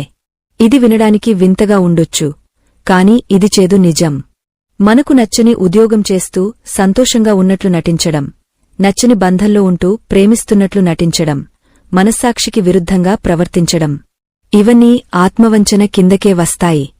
ఆత్మవంచన చేసుకునేవాడు ఎప్పటికీ సంతోషంగా ఉండలేడు. వాడు బయట ప్రపంచాన్ని గెలిచినా తన లోపల ఉన్న యుద్ధంలో ఓడిపోతూనే ఉంటాడు. దీని గురించి భగవద్గీతలో కృష్ణుడు చాలా స్పష్టంగా హెచ్చరించాడు. ఉద్ధరేదాత్మనాత్మానం అంటే ఎవరికివారే తమను ఉద్ధరించుకోవాలి. నీకు నువ్వే మిత్రుడివి, నీకు నువ్వే శత్రువువి. నిన్ను నువ్వు మోసం చేసుకుంటే నిన్ను ఆ దేవుడు కూడా కాపాడలేడు. మరి ఈ ఆత్మవంచన నుండి బయటపడటమేలా? మన నిజమైన స్వరూపాన్ని మనం తెలుసుకోవడమేలా? ముఖ్యంగా ఈ కలియుగంలో మాయ ఎక్కువగా ఉన్న ఈ సమయంలో మన పిల్లలు పెడదోవ పట్టకుండా, వారు తప్పుడు స్నేహాల వలలో పడకుండా, నమ్మకద్రోహులుగా మారకుండా లేదా బాధితులుగా మారకుండా ఉండాలంటే తల్లిదండ్రులుగా మనం తీసుకోవాల్సిన జాగ్రత్తలు ఏమిటి? కృష్ణుడు పిల్లల పెంపకం గురించి, స్నేహాల ఎంపిక గురించి చెప్పిన బంగారు సూత్రాలు ఏమిటి? ఈ విషయాలు ప్రతి తల్లి తండ్రి ఖచ్చితంగా తెలుసుకోవాలి. ఎందుకంటే మనం సంపాదించే ఆస్తిపాస్తుల కంటే మన పిల్లలకు ఇచ్చే సంస్కారమే వారికి నిజమైన రక్ష. రాబోయే తరాలకు ఈ జ్ఞానాన్ని అందించకపోతే మనం కూడా మన ధర్మానికి ద్రోహం చేసినవారమే అవుతాం. ఆ బంగారు సూత్రాల గురించి, కలియుగంలో మనల్ని మనం కాపాడుకునే ధర్మకవచం గురించి తర్వాతి భాగంలో సవివరంగా చర్చించుకుందాం. అర్జునా, ఈ సృష్టిలో ఏ శిశువు నేరస్తుడిగా పుట్టదు, అలాగే ఏ శిశువు మోసగాడిగా పుట్టదు. ఒక స్వచ్ఛమైన తెల్లకాగితం లాంటి పసివాని మనస్సుమీద స్వార్థం అనే సిరా మరకలు పడేది ఎక్కడో తెలుసా? వారి పెంపకంలోనే. నేటి సమాజంలో తల్లిదండ్రులు తమ పిల్లలకు ఆస్తిపాస్తులను కూడబెట్టడంలో చూపిస్తున్న శ్రద్ధ వారికి సంస్కారాన్ని నేర్పించడంలో చూపించడం లేదు. ఇదే రాబోయే అనర్థాలకు మూలం. ఒక పిల్లవాడు చిన్నప్పుడు అబద్ధం చెబితే అది తెలివితేటలు అని మురిసిపోయే తల్లిదండ్రులు ఉన్నంతకాలం సమాజంలో శకునులు, దుర్యోధనులు పుట్టుకొస్తూనే ఉంటారు. దీనిని నివారించడానికి తల్లిదండ్రులు ముఖ్యంగా 3 బంగారు సూత్రాలను పాటించాలని శ్రీకృష్ణుడు సూచించాడు. మొదటి సూత్రం కృతజ్ఞతాభావం. చిన్నప్పటి నుండే పిల్లలకు ధన్యవాదాలు చెప్పడం నేర్పించాలి. ఎవరైనా ఒక చిన్న చాక్లెట్ ఇచ్చినా లేదా వారికి సహాయం చేసినా వెంటనే కృతజ్ఞత చెప్పే అలవాటు చేయాలి. ఇది చాలా చిన్న విషయంగా కనిపించవచ్చు, కాని దీని ప్రభావం చాలా లోతుగా ఉంటుంది. ఎవరైతే చిన్న సహాయానికి కూడా కృతజ్ఞత చూపిస్తారో వారు పెద్దయ్యాక ఎవరినీ మోసం చేయలేరు. వారి అంతరాత్మ వారిని అంగీకరించదు. కాని ఈ రోజుల్లో మనం చూస్తున్నాం, పిల్లలు తమ తల్లిదండ్రులు చేసిన పనులనే గుర్తించడం లేదు. నాకోసం మీరేం చేశారు అని ఎదురు ప్రశ్నించే స్థాయికి దిగజారిపోతున్నారు. దానికి కారణం చిన్నప్పుడు మనం వారికి అన్నీ నీ హక్కే అన్నట్లుగా పెంచడమే. కష్టపడకుండా అన్నీ చేతికి అందితే వారికి శ్రమ విలువ తెలియదు, దాంతో కృతజ్ఞత కూడా ఉండదు. రెండవ సూత్రం ఓటమిని అంగీకరించడం. ఇది చాలా కీలకమైనది పార్థ. కురుక్షేత్ర యుద్ధానికి అసలు కారణం దుర్యోధనుడికి ఓటమిని తట్టుకునే శక్తి లేకపోవడమే. చిన్నప్పటి నుండి పాండవులమీద గెలవాలనే కసి, అసూయ అతనిలో పెద్దదే చివరకు వినాశనానికి దారితీసింది. మనం మన పిల్లలకు గెలవడం ఎలాగో నేర్పిస్తాం, కాని ఓడిపోతే ఎలా తట్టుకోవాలో నేర్పించం. అందుకే వారు పెద్దయ్యాక ఆ ఓటమిని తట్టుకోలేక గెలవడం కోసం అడ్డదారులు తొక్కుతున్నారు. కాపీ కొట్టడం, లంచం ఇవ్వడం, వెన్నుపోటు పొడవడం ఇవన్నీ ఓటమి భయం నుండి పుట్టినవే. కాబట్టి మీ పిల్లలకు చెప్పండి, గెలుపు గొప్పదే, కాని నిజాయితీగా ఓడిపోవడం అంతకంటే గౌరవం అని. ఎప్పుడైతే ఈ పాణ్యం వారి రక్తంలో జీర్ణించుకుపోతుందో అప్పుడు వారు ధర్మవీరులుగా తయారవుతారు. ఇంతటి విలువైన సమాచారాన్ని, భావితరాలకు ఉపయోగపడే ఈ జ్ఞానాన్ని 10 మందికి పంచాలనే మా తపన మీకు అర్థమైతే దయచేసి ఈ వీడియోను లైక్ చేయండి. మంచి విషయాలు ఎంత వేగంగా వ్యాపిస్తే సమాజం అంత త్వరగా మారుతుంది. మూడవ సూత్రం సహనం మరియు పంచుకోవడం. కర్ణుడు అంతటి దానవీరుడు కావడానికి కారణం అతని తల్లి రాధ అతనికి చిన్నప్పుడు నేర్పిన పాక్యాలే. నీ దగ్గర ఉన్న దాంట్లో సగం పక్కవాడికి ఇవ్వు అని చెప్పే సంస్కృతి మనది. కాని ఇప్పుడు పక్కవాడిది కూడా లాక్కో అని చెప్పే పోటీ ప్రపంచంలో మనమున్నాం. పిల్లలు తమ బొమ్మలు ఎవరికీ ఇవ్వరు, తమ తినుబండారాలు ఎవరితోనూ పంచుకోరు. ఆ స్వార్థమే రేపు పెద్దయ్యాక ఆస్తి గొడవలకు, అన్నదమ్ముల మధ్య వైషమ్యాలకు, తల్లిదండ్రులను గెంటేయడానికి కారణమవుతుంది. పంచుకోవడంలో ఉన్న ఆనందం వారికి తెలిస్తే వారు ఇతరుల వస్తువులను ఆశించరు, దొంగలించరు, మోసం చేయరు. శ్రీకృష్ణుడు ధృతరాష్ట్రుడి ఉదాహరణను చూపిస్తూ హెచ్చరించాడు. పుత్రవ్యామోహం, పిల్లలమీద అతి ప్రేమ అనేది తండ్రిని గుడ్డివాడిని చేస్తుంది. ధృతరాష్ట్రుడు తన కొడుకు తప్పు చేస్తున్నాడని తెలిసినా ప్రేమ పేరుతో సమర్థించాడు. ఆ సమర్థనే దుర్యోధనుడిని రాక్షసుడిగా మార్చింది. ఈనాడు కూడా చాలామంది తల్లిదండ్రులు తమ పిల్లలు తప్పు చేస్తే వాడికేం తెలుసులే, చిన్నపిల్లాడు అని వెనకేసుకు వస్తున్నారు. స్కూల్లో టీచర్ మందలిస్తే టీచర్ మీదకే గొడవకు వెళ్తున్నారు.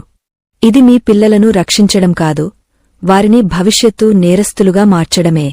గుర్తుంచుకోండి, తప్పును మొగ్గలోనే తుంచేయాలి, లేకపోతే అది వృక్షమై మీకే విషఫలాలను ఇస్తుంది.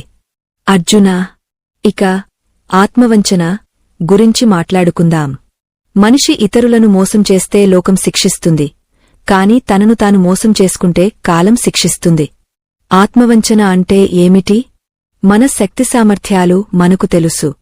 కాని సమాజం కోసమో పరువు కోసమో లేని గొప్పలు చెప్పుకోవడం, స్తోమతకు మించి ఖర్చు చేయడం, అప్పులు చేసి దర్జాగా బ్రతకడం ఇవన్నీ ఆత్మవంచనలే.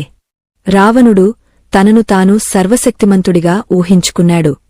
రాముడు సామాన్య మానవుడు కాదని తెలిసినా తన అహంకారాన్ని తృప్తిపరచుకోవడానికి తనను తాను మోసం చేసుకున్నాడు.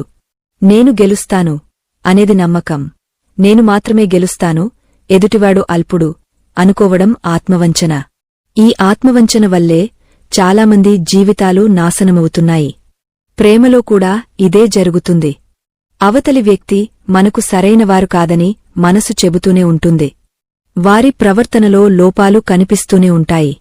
కాని ఏమోలే మారుతాడులే అని లేదా నా ప్రేమతో మారుస్తాను అని మనకు మనమే అబద్ధం చెప్పుకుని ఆ బంధంలోకి అడుగుపెడతాం. చివరకు మోసపోయాక ఏడుస్తాం. ఇది ఎదుటివారి తప్పు ఎంత ఉందో మన అంచనా తప్పు కూడా అంతే ఉంది. మన అంతరాత్మ ఎప్పుడూ నిజమే చెబుతుంది పార్థా. దాన్ని వినకపోవడమే మనం చేసే మొదటి ద్రోహం. దీనికి కృష్ణుడు ఒక అద్భుతమైన మాట చెప్పాడు.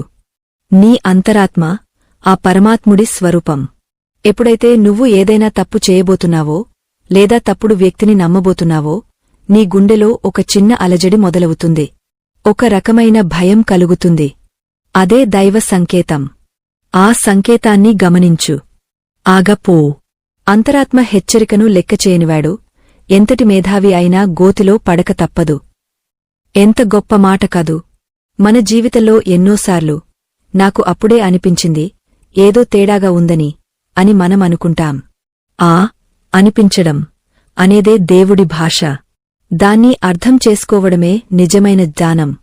మరి ఈ కలియుగంలో ఇన్ని రకాల మోసాల నుండి, ద్రోహాల నుండి మనల్ని మనం కాపాడుకోవడానికి శ్రీకృష్ణుడు ప్రసాదించిన ధర్మకవచం ఏమిటి? ఇది ఏ లోహంతోనూ చేసింది కాదు.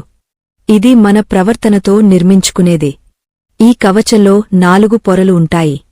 ఈ 4 పొరలు ఎవరి జీవితంలో ఉంటాయో వారిని కలిపురుషుడు కూడా ఏమీ చేయలేడు. మొదటి పొర సత్యం. ఎల్లప్పుడూ నిజం మాట్లాడేవాడికి జ్ఞాపకశక్తితో పనిలేదు. వాడు ఎవరికీ భయపడాల్సిన అవసరం లేదు. సత్యం అనేది అగ్నిలాంటిది. అది నీ చుట్టూ ఒక తేజస్సును సృష్టిస్తుంది. ఆ తేజస్సును చూసి మోసగాళ్లు నీ దరిదాపులకు రావడానికి భయపడతారు. అబద్ధం చెప్పేవాడిని మోసం చేయడం సులభం, కాని సత్యవంతుడిని మోసం చేయడానికి సాహసం చేయాలి. హరిశ్చంద్రుడిని పరీక్షించడానికే విశ్వామిత్రుడు వచ్చాడు తప్ప మోసం చేయడానికి కాదు. సత్యం నీకు దేవతల రక్షణను ఇస్తుంది. రెండవ పొర నిస్వార్థం. నీ కర్మ నువ్వు చెయ్యి, ఫలితాన్ని ఆశించకు అని గీతలో చెప్పడానికి కారణం ఇదే. ఎప్పుడైతే నువ్వు స్వార్థం లేకుండా పనిచేస్తావో అప్పుడు నిన్ను వాడుకోవాలని చూసేవారి పప్పులు ఉడకవు. ఉదాహరణకు, నువ్వు ఎవరికైనా సహాయం చేశావు. ప్రతిఫలంగా వారి నుండి ఏమీ ఆశించలేదు. అప్పుడు వారు నీకు తిరిగ సహాయం చేయకపోయినా, కృతజ్ఞత చూపించకపోయినా నీకు బాధ ఉండదు. నేను నా ధర్మం చేశాను అనే తృప్తి ఉంటుంది. ఆ తృప్తే నీకు రక్షణ. స్వార్థం ఉన్నచోటనే మోసానికి అవకాశముంటుంది. అత్యాసే మోసగాడికి ఆహారం. నీలో అత్యాస లేనప్పుడు మోసగాడు నిన్ను ఏరవేయలేడు. మూడవ పొర దైవచింతన. ప్రతిరోజూ కొంత సమయం ఆ భగవంతుడి నామస్మరణలో గడపడం.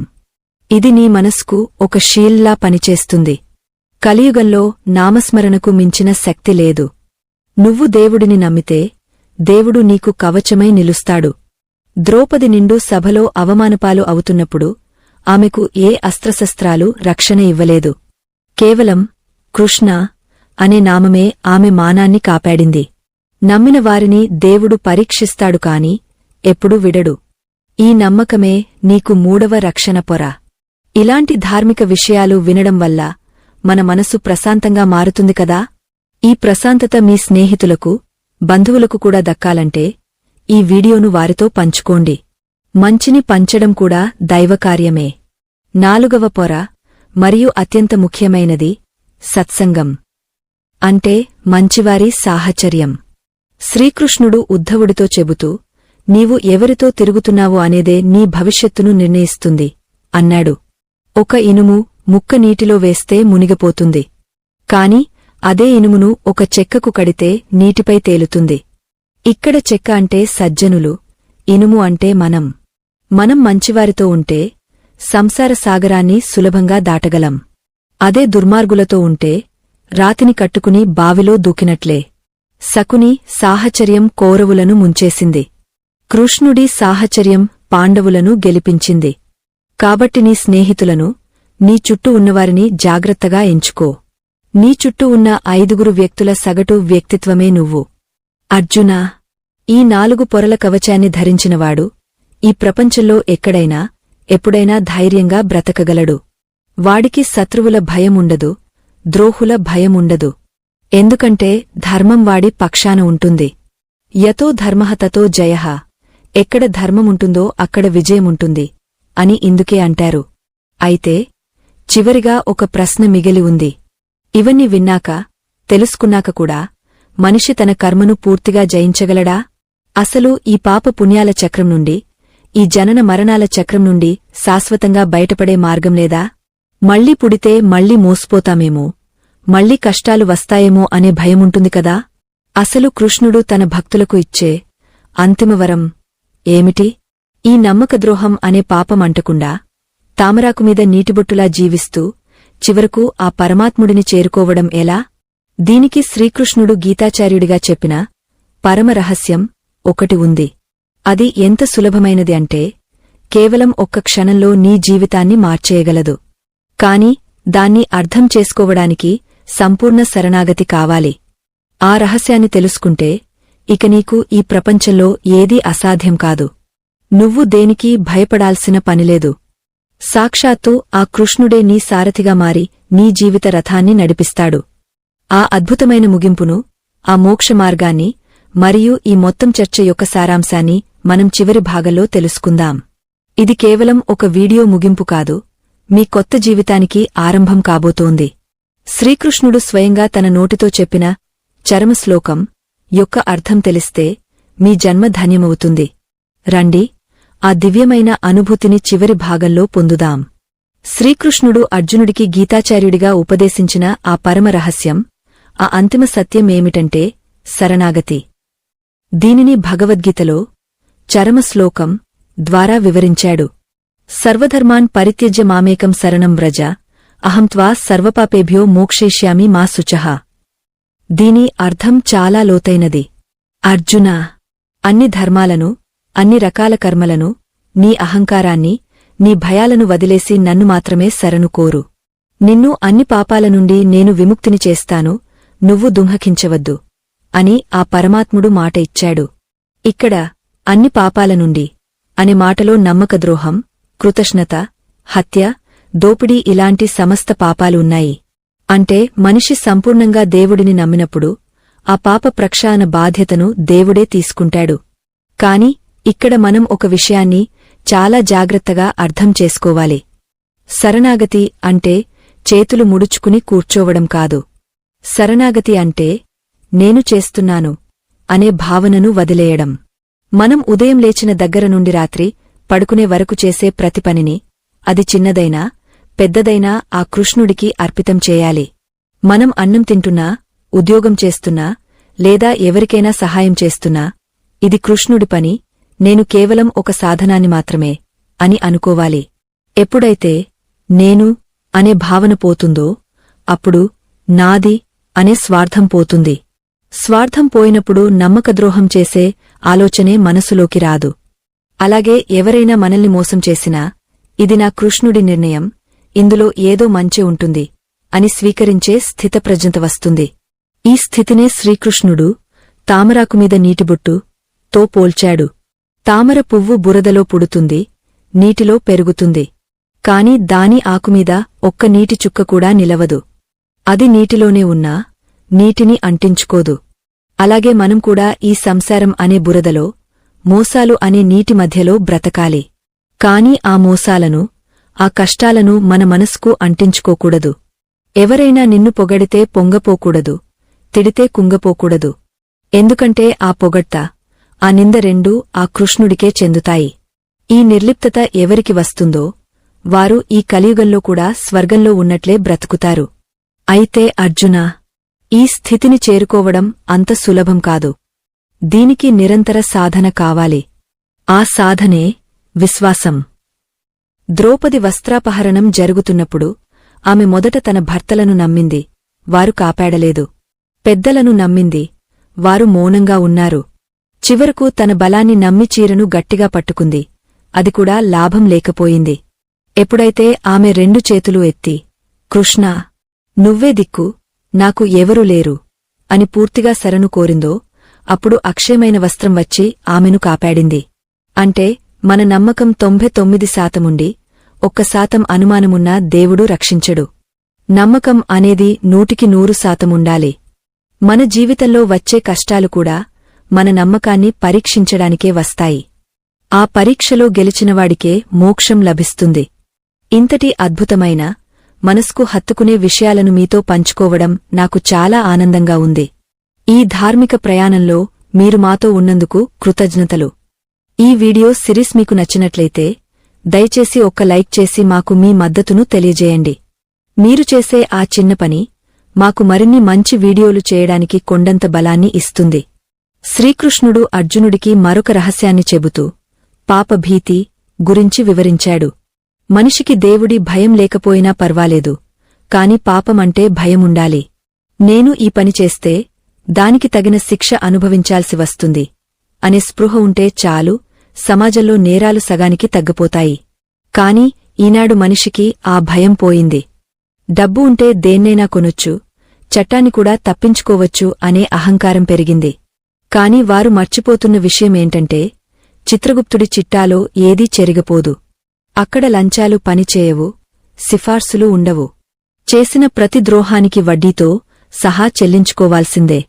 ఈ విషయాన్ని నిరూపించడానికి కృష్ణుడు కుచేలుడి, సుధాముడి కథను గుర్తుచేశాడు. సుధాముడు కృష్ణుడి బాల్యమిత్రుడు. పరమ పేదవాడు. తినడానికి తిండి లేకపోయినా, కట్టుకోవడానికి బట్ట లేకపోయినా అతను ఏ రోజూ కృష్ణుడిని నిందించలేదు. తన దరిద్రానికి దేవుడిని బాధ్యుడిని చేయలేదు. పైగా తన దగ్గర ఉన్న పిడికెడు అటుకులను కూడా కృష్ణుడికి ప్రేమగా సమర్పించాడు. అక్కడ సుధాముడు చూపించింది కృతజ్ఞత. కృష్ణుడు తనకు ఏమి ఇచ్చాడు అని చూడలేదు, కృష్ణుడిమీద ఉన్న ప్రేమను మాత్రమే చూశాడు. ఆ కృతజ్ఞత వల్లే కృష్ణుడు సుధాముడికి అడగకుండానే సిరిసంపదలను కురిపించాడు. దీనికి పూర్తి వ్యతిరేకం అశ్వత్థామ. ద్రోణాచార్యుడి కుమారుడిగా పుట్టి గొప్ప విద్యావంతుడై ఉండి కూడా అసూయతో, పగతో రగిలిపోయాడు.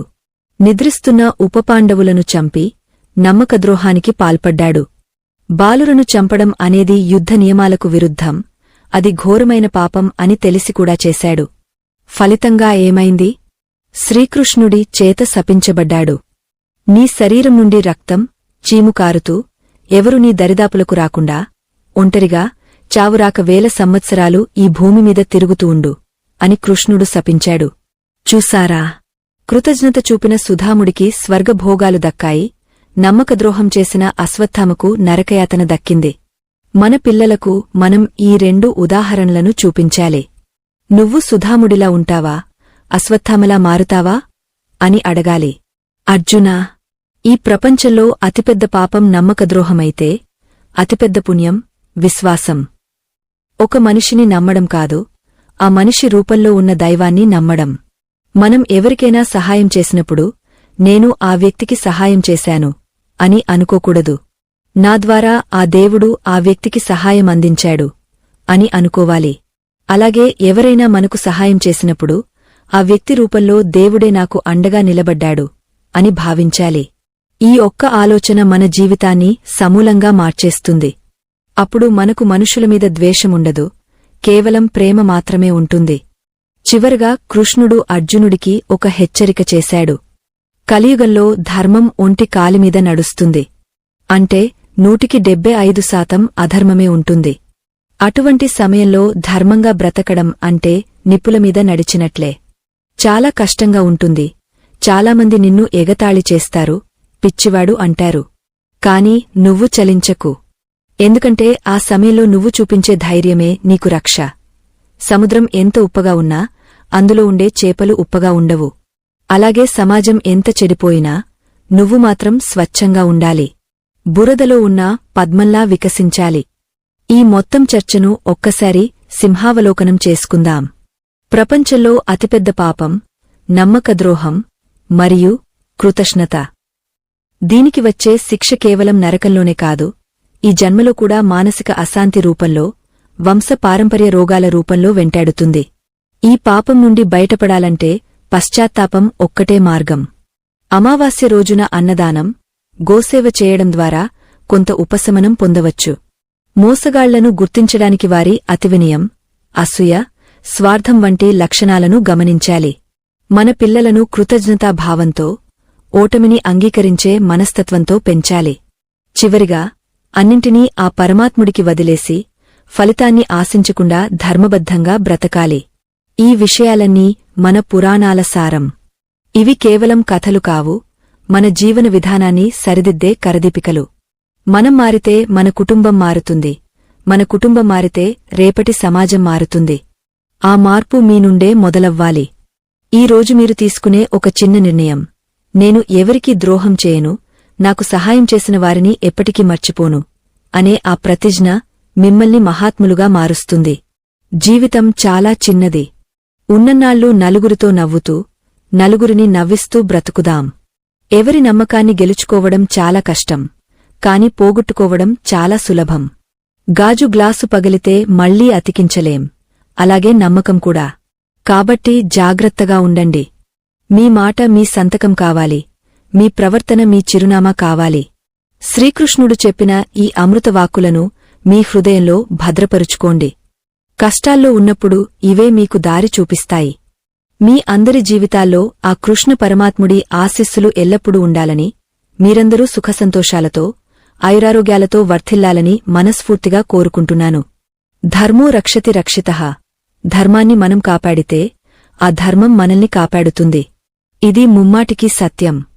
ఈ వీడియో సిరీస్ ద్వారా మేము చేసిన ఈ ప్రయత్నం మీకు నచ్చినట్లయితే దయచేసి మా ఛానల్ను సబ్స్క్రైబ్ చేసుకోండి. పక్కనే ఉన్న గంట సింబల్ను నొక్కడం ద్వారా మేము చేసే ప్రతి వీడియో మీకు నోటిఫికేషన్గా వస్తుంది. అలాగే ఈ వీడియోపై మీ అమూల్యమైన అభిప్రాయాన్ని కామెంట్ రూపంలో తెలియజేయండి. జై శ్రీకృష్ణ అని కామెంట్ చేసి ఆ పరమాత్ముడి నామస్మరణలో పాల్గొనండి. ఈ వీడియోను మీ స్నేహితులకు, బంధువులకు షేర్ చేసి ధర్మ ప్రచారంలో మాకు సహాయం చేయండి. మళ్లీ మరొక అద్భుతమైన, ఆసక్తికరమైన ఆధ్యాత్మిక అంశంతో మీ ముందుకు వస్తాను. అంతవరకు సెలవు. లోకా సమస్తా సుఖినో భవంతు. శుభం.